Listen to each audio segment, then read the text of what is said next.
Just a quick top tip, when you regularly cook recipes that you like to have on a regular basis, one of the easiest ways, rather than having to search for it, is to use the recently cooked.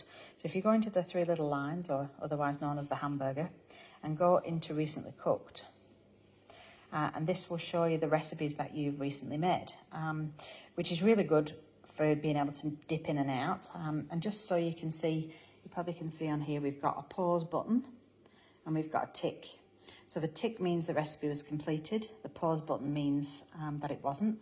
So if you can see down here, if I scroll up, my chicken teriyaki is never completed because I just use it for the high heat hack function.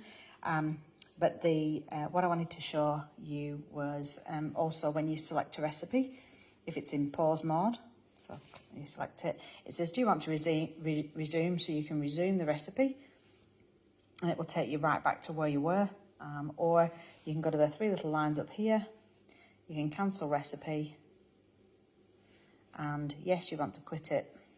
And that then puts it back into recently cooked under that pause button. If you wanted to restart, obviously you could just restart it. And this is the ghee that I made yesterday.